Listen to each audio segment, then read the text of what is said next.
Bonjour à tous. Alors je vais faire une vidéo qui s'adresse aux éveils judo, aux 4-5 ans, travailler sur la mobilité, un peu quelques chutes, on appelle ça des ukemi, chutes arrière. Et voilà, c'est pour vous occuper un peu en attendant que les cours reprennent et à pouvoir utiliser. Donc là je vais la faire une fois, vous pouvez la faire une fois, mais vous pouvez la faire 2-3 fois par semaine. Ça va prendre pas une heure, hein, ça va faire peut-être maximum une demi-heure. Et à vous d'occuper vos enfants avec ces petits jeux. Il n'y a pas besoin de matériel plus que ça. Je peux prendre des bouteilles pour faire des plots, etc. Juste besoin d'une ceinture, des marquages au sol en fait. C'est un marquage au sol. Voilà, moi j'ai pris une ceinture que je vais mettre au sol. Et on va travailler essentiellement autour de cette ceinture. Donc premier exercice, c'est de travailler sur la ceinture. Donc j'essaie de travailler, c'est un petit moment, on commence doucement, on va accélérer un peu, donc je marche sur la ceinture en essayant de ne pas tomber, de ne pas marcher à côté. Donc on peut s'écarter, on peut écarter les bras, pardon, et on marche. Une fois qu'on est arrivé là, on se tourne et on recommence.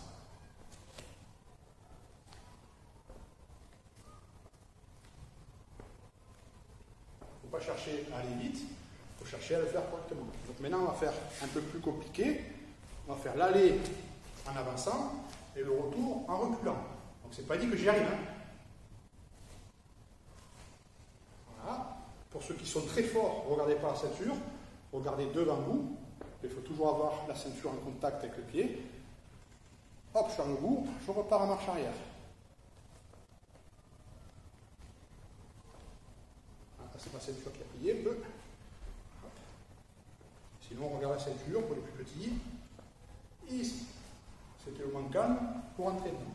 Maintenant, on va tourner autour de la ceinture. Je fais un tour dans un sens, je m'arrête et je fais un tour dans l'autre sens. Maintenant, je vais tourner dans un sens, mais toujours rester face à vous. Donc, j'avance, hop, je reste face à vous et je recule. J'avance. Autour de la ceinture et je recule. On fait l'autre sens, j'avance, on fait 2 tours d'un sens et 2 tours et je recule. J'avance, petit pas chassé et je recule. Maintenant on va passer au-dessus de la ceinture en avançant, en reculant, les pieds joints. Donc je saute, 1, 1. Donc quand j'arrive derrière, ça fait 1, 2, 3. Si je me rate, si je tombe sur la ceinture, ou un pied après l'autre, ou je tombe, on recommence à 0. Il faut faire 6 fois. 1, 2, 3, 4, 5, 6. Moi j'ai réussi. Je m'arrête. Si vous n'avez pas réussi, vous pouvez mettre pause. Maintenant, on va faire pareil, mais un pied après l'autre. J'avance, je recule. 2, 3, 4. On peut avancer soit avec le pied gauche, on peut reculer soit avec le pied droit, soit avec le pied gauche, peu importe. Pareil, 6 fois. 6 fois sans toucher la ceinture et sans se mélanger les pinceaux. Donc, on se mélange déjà les pinceaux droite-gauche. Voilà. On l'a fait en avançant. Les 2 pieds, on a fait en avançant en reculant, on a fait un pied après l'autre. Maintenant, on fait en sautant. 1, sur le côté. 2, 3, 4, 5, je regarde, là c'est juste, hein. 6. Alors maintenant, on va faire pareil, une jambe après l'autre. 1, 1, 2, 2. 1, 1, 2, 2. 1, 1. 3, 3, 4, 5, 6. Je vous laisse le temps de finir. Ça y est, j'ai fini. Je vous vois. Alors maintenant, on va le faire au déplacement au sol. Ici, on va se mettre assis. On va avancer comme tout à l'heure d'un côté de la ceinture. Je glisse mes fesses au sol. Et je passe sur le côté pour reculer. Alors bien sûr, il faut pas être sur la moquette, ça accroche un peu trop, vous pouvez le faire n'importe où. Hein. Et je recommence. En avançant, ça clique sur le côté et en reculant. On ramène les deux pieds et on pousse les deux pieds. Je vous laisse le temps de finir. Prochain exercice, c'est en rampant. Donc, on va avancer. On ne va pas faire le tour de la ceinture. Une fois qu'on aura dépassé la ceinture, on va faire la même chose en reculant. Donc, hop, on met le nœud sur le côté pour pas que ça appuie sur le ventre. On se met bien derrière la ceinture. Et on avance en gardant le menton et le ventre le plus possible près du sol. Et on avance, on monte les jambes. Et on avance le bras. Ce sont les orteils qui poussent et la main qui tire, le bras qui tire. Là, vous allez me voir disparaître. Et maintenant, on repart en marche arrière. Donc, on pousse sur les bras. Toujours le ventre au sol et le menton au sol.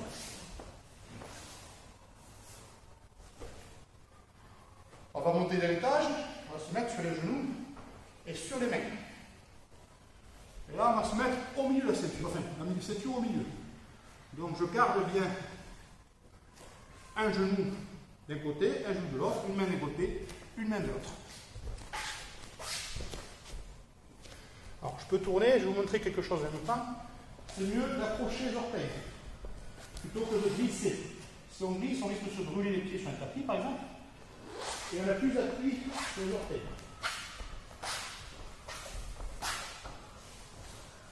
Même chose à quatre pattes, au lieu de rester sur les mains, on va se mettre en position tortue. Normalement, les enfants connaissent. C'est les genoux un peu écartés. Et on va descendre les coudes à l'intérieur des genoux, le plus bas possible. Pas les fesses en l'air. Et on va avancer en faisant des petits mouvements. On ne cherche pas à aller vite, ce sont des tortues, je rappelle. On cherche à rester collé. Et on repart en marche arrière.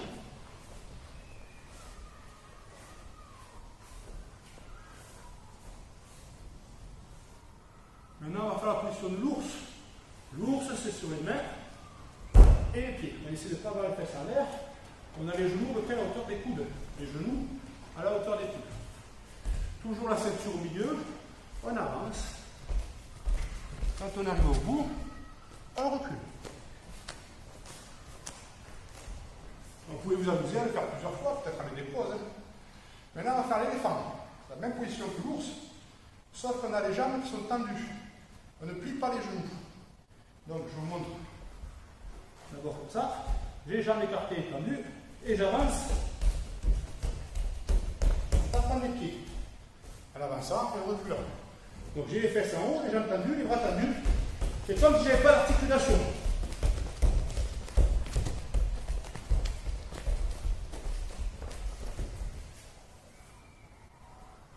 C'est dur, les femmes. Maintenant, on va faire le lapin. Le lapin, c'est toujours position quadrupédique sur les mains et les pieds. Mais on avance d'abord les mains et ensuite les pieds. Donc ici, on ne va pas faire le retour en marche arrière. On fera l'aller au retour en marche avant. On avance les deux mains et ensuite les deux pieds. On avance les deux mains et deux pieds. Les deux mains et deux pieds. Les deux mains et deux pieds. On se tourne et on est prêt. Ça, c'était le lapin. Maintenant, on fait la grenouille. La grenouille, on a les mains qui vont venir, les bras entre les jambes. Et on va venir sauter très haut et très loin. Alors, je ne vais pas le faire beaucoup parce qu'il y a le tapis qui va bouger sinon, et il y a le téléphone qui risque de tomber. Donc, la vidéo va être hachée. Je vais le faire qu'une fois. On saute le plus loin et le plus haut possible. D'accord? Je fais dans l'autre sens. On part en bas. À chaque fois, on part en bas, les fesses en bas. Et on pousse. Ça, c'est la grenouille.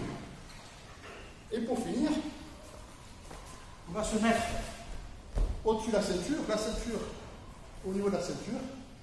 Avec la main, j'accroche le bout de la ceinture blanche qui est par terre.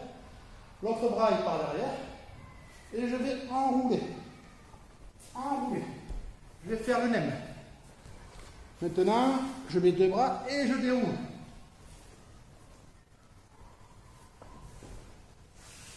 Et voilà pour les déplacements. Ça vous occupe un peu. Hein. Alors maintenant, juste travailler un peu sur quelques chutes arrière, qu'on appelle les chutes, ce sont des ukemi, traduit par brise-chute. Ukemi, c'est brise-chute, ça veut dire qu'on va frapper le sol avec les mains pour évacuer l'énergie vers l'extérieur, pour pas que le choc revienne à l'intérieur. Donc je vais utiliser la ceinture à nouveau, je vais la plier en deux, puis encore en deux, et je vais faire un nœud. Pourquoi je fais ce nœud? C'est parce que les deux choses que l'on va protéger quand on fait les chutes arrière, ce sont les bras et la tête. C'est-à-dire qu'on apprend à chuter pour éviter d'avoir ce réflexe de poser les mains derrière et de se casser les poignets, les coudes, les bras, les épaules, peu importe. La deuxième sécurité, c'est la tête. Si la tête tape par terre, évidemment, il peut y avoir des traumatismes crâniens, il peut y avoir perte de connaissance. Donc l'apprentissage de la chute se fait toujours en gardant le menton collé à la poitrine. Donc ceux qui connaissent, vous n'êtes pas obligés, hein, mais sinon, voilà, je vais partir, je vais mettre le nœud sous le menton et je vais serrer. À partir de là, je mets les bras devant, une main, l'une sur l'autre. Et je vais partir sur le dos, lever mes jambes. Vous voyez que je tiens toujours la ceinture et je tape. J'ai toujours la tête en l'air, les jambes relevées, tendues et serrées. Je n'ai pas les jambes écartées ou pliées, j'ai les jambes tendues et serrées. Une fois que je fais 3 fois, je reviens assis et vous voyez que je garde toujours la ceinture. Maintenant, je le fais 3 fois, mais sans m'arrêter. Les mains devant. Alors, je peux décoller un tout petit peu les fesses, mais pas trop. Plus je vais décoller les fesses, plus il va avoir tendance à rouler derrière. Et donc, même avec la ceinture, ma tête est attouchée. Donc, je vais 1, 2, et troisième. Ici. Un peu plus compliqué, on va partir assis. Alors bien sûr, pour faire ça, il ne faut pas le faire sur le carrelage. Hein. J'ai oublié de préciser, vous mettez sur un lit. Hein, vous mettez sur un lit ou sur un gros tapis, si vous en avez, ou sur des coussins. Vous mettez des coussins qui sont en arrière, des oreillers, et vous faites ça, hein, pas sur le carrelage. Maintenant, on va partir accroupi, un peu comme la grenouille tout à l'heure, mais la grenouille, on avait les mains par terre. Maintenant, on a les mains devant. On pose les fesses. On pose le dos. Et on tape. Il faut taper au moment où le dos arrive au sol, pas avant. C'est justement ce que je vous ai dit tout à l'heure. On évite ça, le réflexe là. Là, c'est dangereux. Donc, on a toujours ici les fesses, les mains sont devant. Le dos arrive au sol. Quand le dos arrive au sol, les bras sont là. Je peux taper. On rentre les mentons. On pose les fesses, le dos. Et dernière étape, bien sûr c'est debout. Si c'est un peu trop gros, ça peut prendre une balle de tennis ou peut-être une balle de ping-pong si vous en avez, ou n'importe quoi, hein, parce que peut-être que les enfants c'est un peu trop gros. Ou peut-être juste tenir ici, un loup. L'intérêt c'est quand même de venir serrer. Et maintenant on part debout, pareil. Main devant, ici, on va plier les jambes pour descendre les fesses juste presque jusqu'au sol, donc position de la grenouille, en gardant les mains devant. On pose les fesses, on pose le dos, on tape. Et puis si on revient s'asseoir, on a toujours la ceinture qui est accrochée. Elle n'est pas partie à droite ou à gauche, au-dessus de la tête. On le fait 3 fois, je monte 3 fois, là, vous pouvez le faire plus. Vous avez vos oreillers derrière, ou votre lit, vous pouvez même mettre sur le bord du lit, c'est-à-dire que vous mettez le lit qui est ici, vous mettez là, et vous allez les asseoir sur votre lit, c'est pareil. Hein, ou alors vous mettez debout sur votre lit. Essayez de ne pas vous mettre trop près du mur. Ici, on descend les fesses, on pose. Je n'ai pas parlé de l'endroit de la frappe, là je parle en même temps. Donc je n'écarte pas les bras. Il faut que mes bras ils soient à peu près à la hauteur des fesses de la ceinture. C'est-à-dire qu'ici, il ne faut pas avoir les bras écartés, encore moins en haut. Il faut taper avec l'intérieur des mains. Donc au niveau, vous voyez, de la ligne des fesses. Vous pouvez même vous entraîner à frapper, je dis au départ, quand on arrive à la fin. Si vous le refaites, cette séance, vous pouvez le refaire. Dernière fois, je plie les jambes, je pose les fesses, je pose le dos, et je tape à la limite des fesses. Voilà pour les chutes arrière. Et maintenant, un petit rappel pour tous les petits judokas en herbe, la roule à l'avant. Donc on va faire petite roulade, pareil, sur les oreillers, sur le lit. Et on aura fini la première petite séance que vous pouvez exploiter vous-même en mettant des pauses, en le faisant 6 fois, peut-être 10 fois. Au lieu de faire 3 chutes, et d'en faire 15. Au lieu de faire une roulade, en faire 50. C'est comme vous voulez. C'est vous qui avez le temps. Donc on part comme la grenouille, mais au lieu de mettre les mains entre les pieds, les mains vont venir devant les pieds. Ensuite, je vais rester là. Ensuite, je rentre mon menton, comme on a fait sur la chute. Et l'idée, c'est de mettre la tête, poser la tête derrière les talons. Donc mécaniquement, c'est pas possible. Je rentre la tête, menton, et je rentre le menton. Hop. Je peux plus, je suis bloqué. Donc là, je vais me tourner pour vous montrer. Donc ici, j'ai mes mains posées devant mes pieds, pas trop collés et surtout pas trop loin, sinon je vais planter la tête. Ici, je rentre le menton, j'essaie de m'enrouler, et là je suis bloqué. Donc je vais lever un peu les talons et monter les fesses. Et en montant les fesses, je continue à rentrer ma tête entre mes pieds. Et normalement, je ne vais pas poser la tête, ni le front, ni le sommet du crâne. Sinon, ça va vous faire un piqué et il va y avoir une contrainte au niveau cervical, vous allez avoir tout le poids sur les cervicales.